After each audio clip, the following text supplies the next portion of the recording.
Once upon a time, in the middle of nowhere on the edge of Death Valley, an eccentric, charismatic woman left the big city behind to follow a dream. Wonderhussy here, and no, for once in my life, I'm not talking about myself. I'm talking about the late, great Marta Beckett. Okay, you might think I'm unusual, and you might think I'm ballsy for moving out to the middle of nowhere on the edge of Death Valley, but I have news for you. I'm not the only crazy lady out here, and I certainly wasn't the first. The story goes that one day back in 1967, a beautiful ballerina from New York City was traveling through the desert on her way to an engagement when she got a flat tire and ended up stranded here at a place called Death Valley Junction. While waiting for her tire to be repaired, she took a walk across the highway to investigate an abandoned, low-slung adobe building. Pretty much all that was left of a once thriving borax mining community. The building had contained company offices, a general store, hotel rooms, housing, and, at the north end, an abandoned theater. If you know anything about Death Valley, you've probably heard the story. That ballerina's name was Marta Beckett, and she ended up buying the theater, fixing it up, and renaming it the Amargosa Opera House. And not only that, Marta fell in love with the tranquility of the desert and left New York City behind to live at this lonely outpost, where for decades she danced in the theater on the stage she'd renovated. And because this is the middle of nowhere and there was usually no one around to watch her dance, she painted her own audience on the walls. Okay, I would never presume to compare myself to someone as visionary and legendary as Marta Beckett, but I do feel a kinship with this eccentric, enigmatic woman. I mean, she painted her audience on the walls, I made my audience on YouTube. And today, I'm gonna see if my audience can help her audience. Hi, Fred! Hi! Welcome to the Amargosa Opera House and Hotel. Thank you, Fred. Can you tell everybody watching who you are and why you're here? Hi, folks. My name is Fred Conboy. Sorry, Fred. You're taller than me. I'll stand on my tiptoes. I've been a volunteer for Marta Beckett and her Amargosa Opera House for about 25 years, and now I'm on the board of directors. 25 years, Fred? You don't look old enough. Thank you.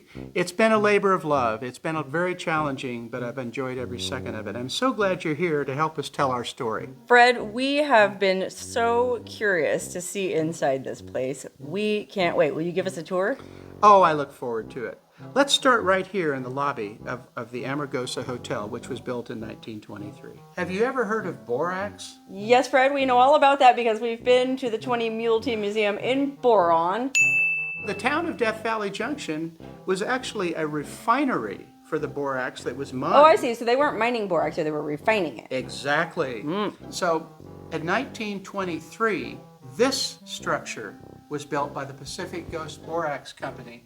This building that we're standing in? Yes. Was built when?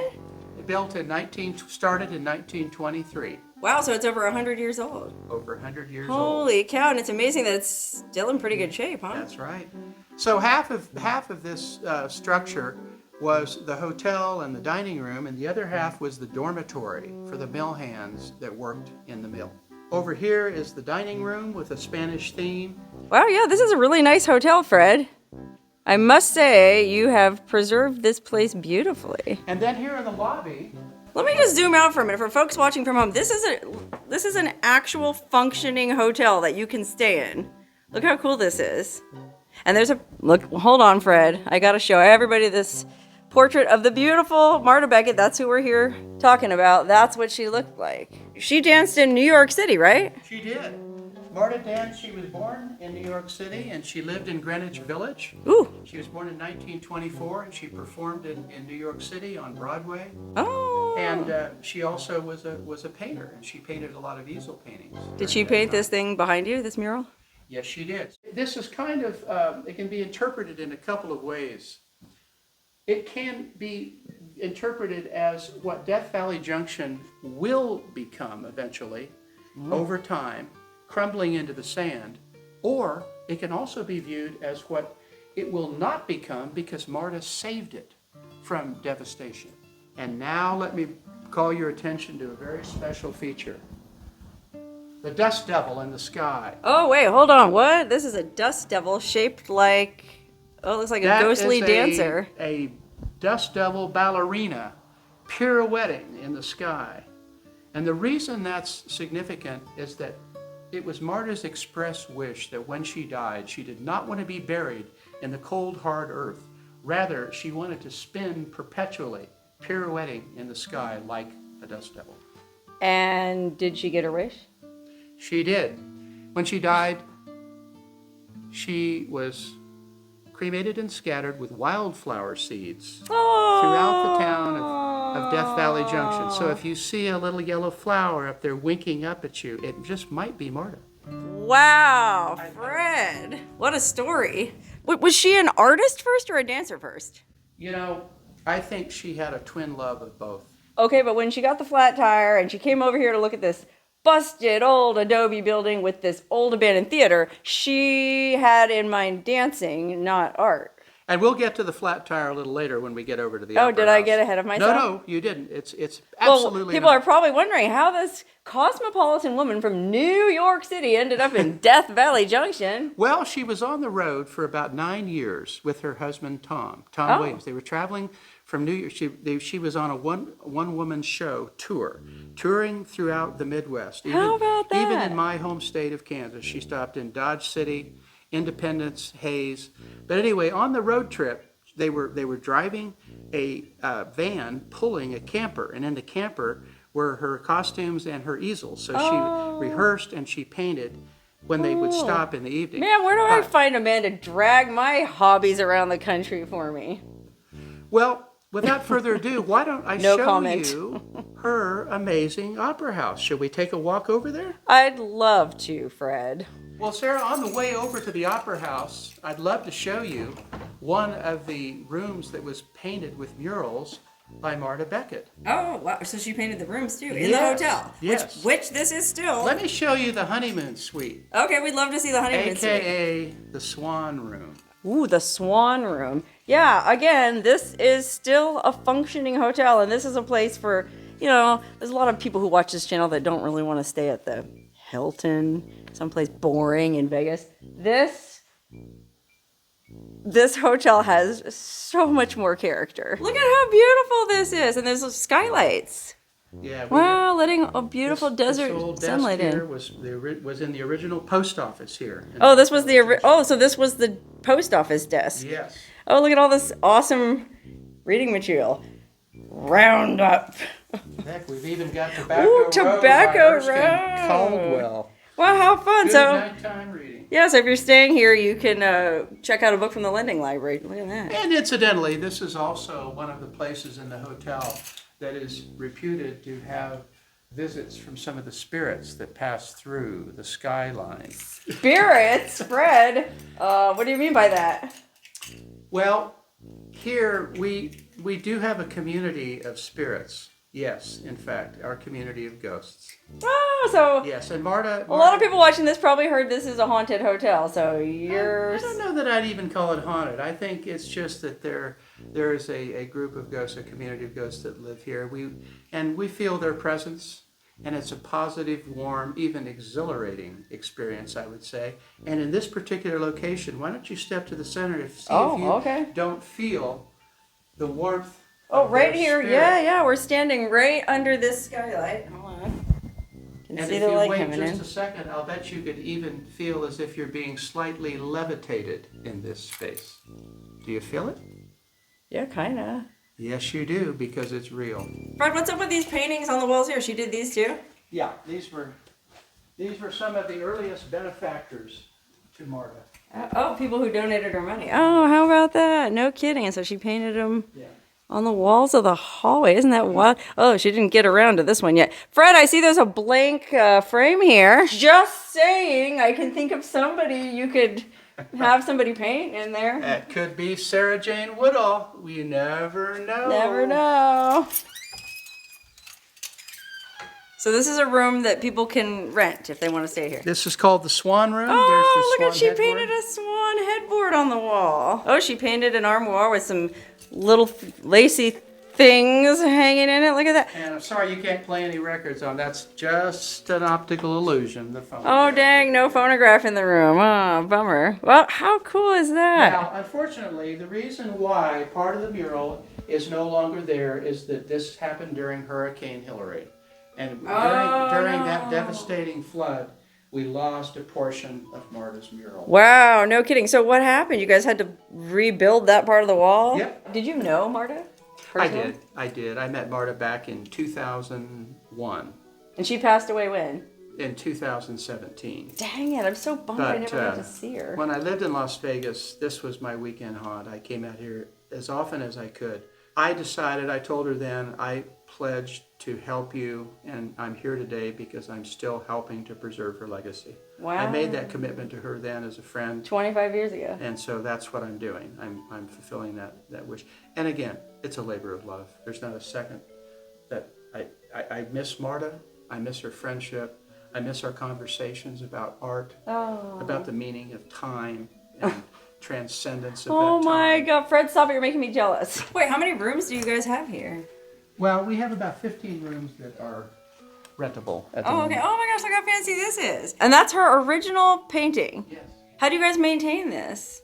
Like, doesn't it need touching up every now and then? No, we don't touch Marta's murals. Oh, you don't? No, we don't try to restore them. We've had offers from people who want to touch it up, but Marta did not want people touching her artwork. Fair enough. We would rather just accept the ravages of time and live with the beauty of what remains rather than regret what we've lost. Oh God, that sounds like a lesson for me in there somewhere.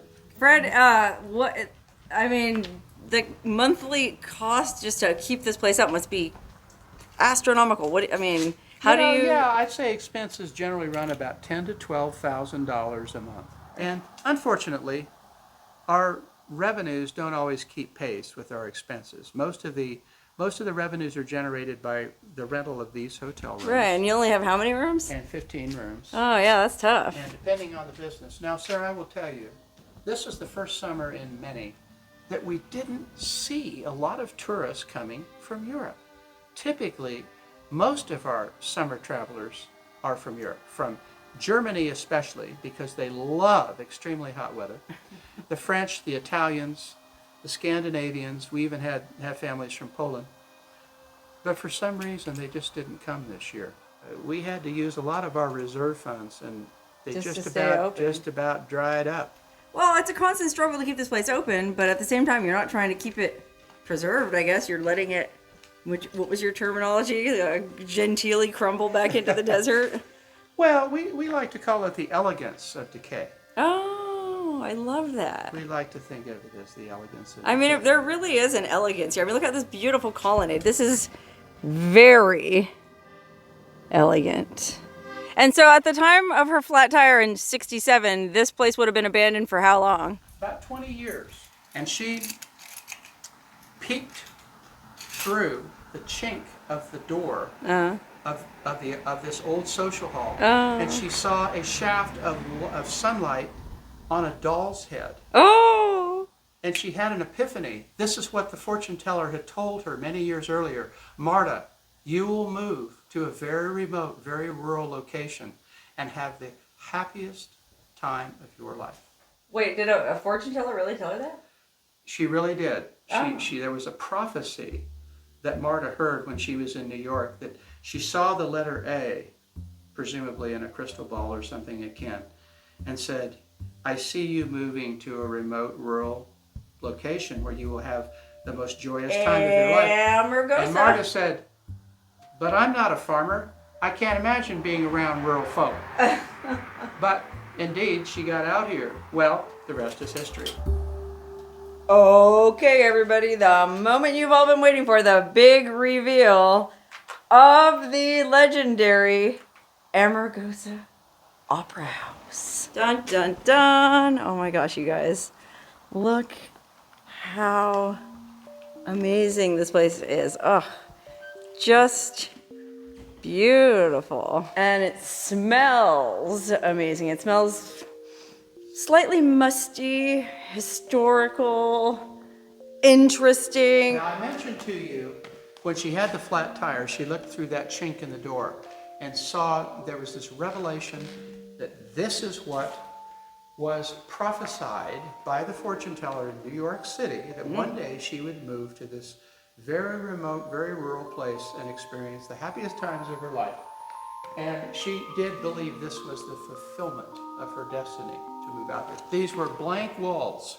Wow, it's hard to even picture that. She originally sketched with a drawing, a pencil drawing, this entire wall of the Spanish court. Oh, I see. That's the king and queen. Oh my gosh. Along with royalty.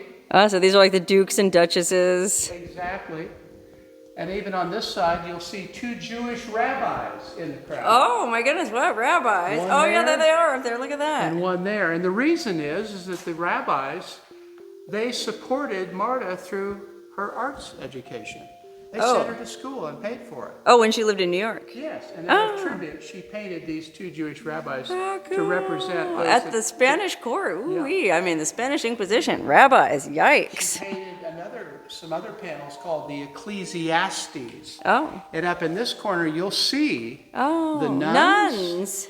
And if you look at the nun on the far right, looking a bit askance, she's looking at these brothel babes. Oh wait, hold on a minute. The next box over is Fred. That's brothel babes. There is the madame of the Ash Meadows brothel. So hold on a minute. Everybody watching this probably knows we're right on the California-Nevada state line. Prostitution is legal in Nevada, so there were and still are legal brothels in this area. That's right. And so this madam here is a representation of the madam at the Ash Meadows brothel. Well, and the reason that she paid tribute to them by painting them into a mural is that they were some of her most dedicated patrons in the early days. Well, she probably didn't have that many neighbors out here, right? So the She gals didn't. working at the brothel, so they would come watch her dance? They would support Marta. Oh my gosh, And how cool so is that? the fun thing about this is it also exhibits Marta's sense of humor. Yeah, right next to the nuns. Her whimsical, you know. Yeah, that one nun looks a little curious. By juxtaposing the sacred and the profane, as it were. That nun looks like she might be considering a career change. And these people's faces, that you could make up stories for Oh, I know. what they're thinking based on their expressions. Like, you could make up a whole soap opera. Be careful. If you make a pledge to Marta and you default, she can take her revenge as she did with this gentleman. Oh no, And when what? he defaulted on his pledge, she expunged his face. Okay, wait, hold on a minute. This was some guy who was going to give her money or something? Yeah. And then he didn't pay her, and so she erased his face? He did not come through. Oh, I love that. That was like great revenge. Little factoids like this. Now, Fred, you guys do tours of this opera house, right? Every day it's at 9 a.m. and 6 p.m. Okay, so 2 tours a day, 9 a.m. and 6 p.m. And the tour guide will tell people all about all this stuff, About right? the What you're history telling of us? the town and history of the opera Oh, house. man, you guys, you got to come do this tour. How much are tours? Tours are $20 for adults and $10 for children. What a deal! Oh, Tom was her husband. Tom Williams, yeah. The first Tom. Oh, well, what happened to Tom? What happened to Tom? Yeah, come on, Fred, spill the tea. Well, you know, Marta and Tom, they fell in love and were married back in New York, and then And then she dragged him out to the edge of Death he, Valley. in a sense, was her advance man, her stage promoter. He was her stage manager and advance. So he would book a lot of her dances and a lot of her ballets across the Midwest. Right, and then drag all her costumes across the country. He drove the van. Oh, what a nice, long-suffering husband. He was really so helpful in the beginning to support her in what she wanted to do, to move out here. I mean, Right. boy, that was an act of faith, wasn't it? Moving Boy, from I'll the big say. city of New York. I mean, that down he here. agreed to do it is amazing. And so he helped to fix the theater up. He helped to build this stage. Oh, okay. He helped to put the coffee can. He did a lot of that kind of thing. Oh, okay, yeah. But then after Marta, pretty much was on autopilot for the next 6 years with her murals, and she was devoted to that. So, Oh, yeah, right. So she didn't have any time for him. There really was a kind of a parting of ways after a time, because Marta seemed to be more wed to the creation of artworks and to her dance. And so they drifted apart, and he ended up actually becoming a bartender out here in the Ash Meadows Bordello. Oh, how about that? Well, I mean, yeah, she was so consumed with her project. Yeah. He probably got bored and needed to fill his time, so he But, went and tended bar at a brothel. Who can blame him? We have been fortunate to be able to collect some of Marta's canvas paintings over time. Oh. And when we do, and I would share them with Marta and say, wow, look at this. This is a painting we got at an auction in New York or Florida. Oh, so you would go around and buy all her paintings back that she had sold? Yeah, that came up were in an estate sale, for example, where it was owned by somebody who passed away, and then you have a chance to buy it at auction.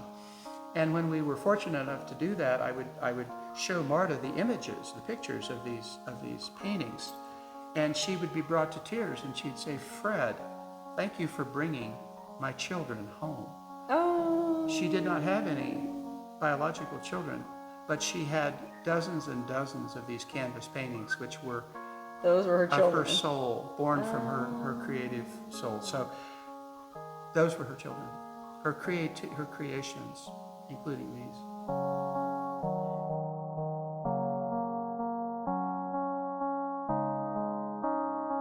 So how long did this take her to do all this? I'm glad you asked.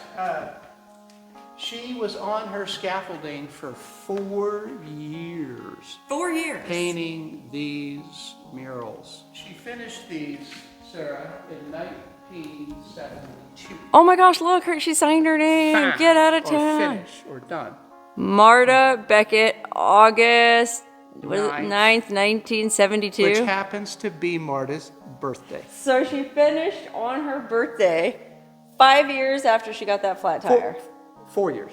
4 years. Well, she came in, she returned to live here in 68. So Right. she took 4 years to paint on the rented scaffolding, Right. the walls, and then, Oh my God, isn't then that she wild? proceeded to paint the ceiling. Oh my God. Wow. She left no part of this theater unpainted. There's the date, the finish date for those, 1974. Oh, yeah, you can barely see it up there on the edge. Marta Beckett, September 1974. How about that? So none of this has been retouched at all since she painted it? Right. Well, so what do you do when, because you said you guys had a really bad flood in here too, right? Well, you can see the floorboards here. Oh, I see. This was where Oh, some very man. badly damaged floorboards were, so we had to replace these floorboards, and you can look right underneath you where you were standing. Oh, yeah, there's more replaced. floor- Wow, because this is like a super old wooden floor. This is amazing. Yeah, and if you see a residue Oh, that's mud? of mud, it's because there were about 5 or 6 inches of mud in here. Oh, yeah, look, you can see. Was this water damage here? Yes. Oh, no. So how do you, don't you need like a super specialized person to come do that kind of repair work on a building this old? We had people that knew their floors. Oh, man, yeah. But what are you going to do about this baseboard? Don't you have to fix that? Yes. No. Oh, Are you dear. handy in that way? Fred, have you seen my compound? No. We're going to have a very special show next Valentine's Day. Okay, hold on, Fred. So there are still performances you can attend in this theater? Oh, yes. And the biggest celebration that we have each year is on the anniversary of her original performance date, which was February 10th, 1968. And on that date, she had 12 people in her audience. Okay, so the very first time she performed here was? 1968 on February 10th. Okay, so every year on around February 10th, Yeah. you do an anniversary show. Exactly. And the one that's upcoming will be a special tribute to these opera murals. the Las Vegas Opera under the direction of Ginger Land Van Buren. Oh. And then we'll have Jeremy Favreau, a French pianist Oh my gosh. based in LA. How fun to go to a show here. So, yeah, I was going to say. I mean, spoiler alert, I have actually been to shows here, and it's amazing. I mean, all these seats are full of people except for that one there. That's Marta's memorial chair. So this is where she would sit? Here because it was near the stove, and during the winter, when it was cold in here, she sat here so that she could be warm. So that's her pink wrap? Yeah, it's fabric. Oh my gosh, look at that. And there's flowers here for her. Last February, for the 57th anniversary, we gave her sunflowers, her favorite flower. Oh. Last weekend, the performers brought her some marigolds. Oh my gosh, people are still bringing her flowers. And others brought her roses. Look at that. What a tribute. Boy, that is so But this cool. we call this Marta's memorial chair. Marta's memorial chair. No one's allowed to sit in this chair. No.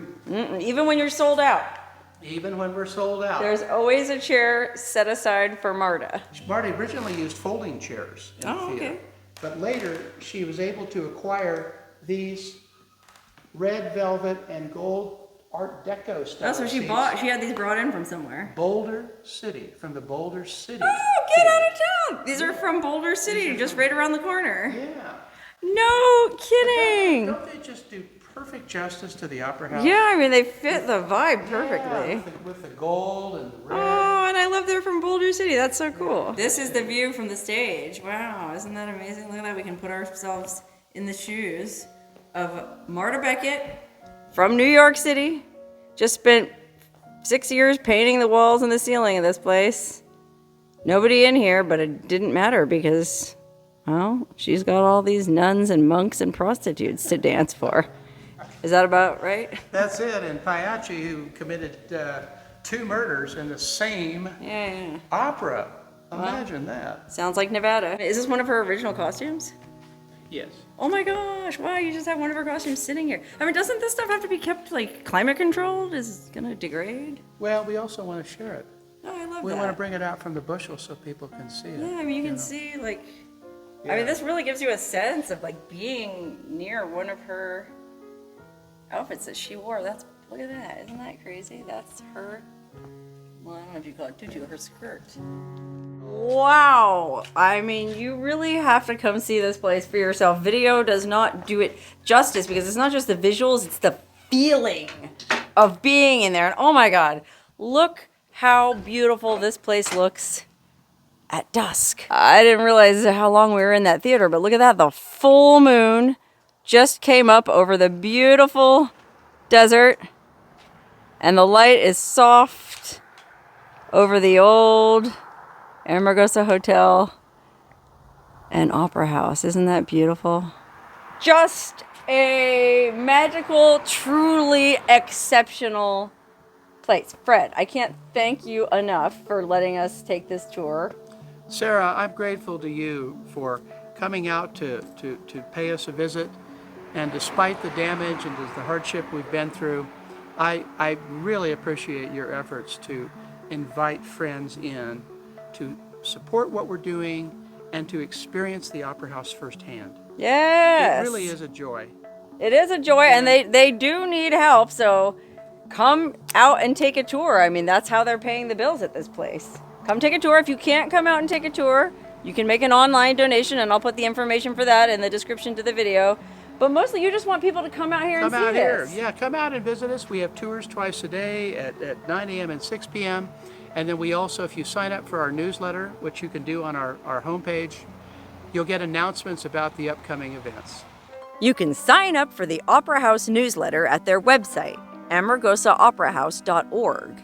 And while there, you can read more about the history of this fascinating place and the fascinating woman who made her life here. The Opera House is only 90 miles from Las Vegas, 30 miles from Pahrump, and 30 miles from the Death Valley Visitors Center. So next time you're in the area, come on out and see this amazing wonder for yourself. Take a tour, catch a performance, or even stay the night. All proceeds go toward the upkeep and preservation of this iconic desert landmark. Marta Beckett didn't just make her life here, she made her dream a reality. And as a fellow dreamer who likes to believe that nothing is impossible, I salute her spirit. And I'll be looking for her in the wildflowers and the dust devils of this lonely, desolate corner of Death Valley.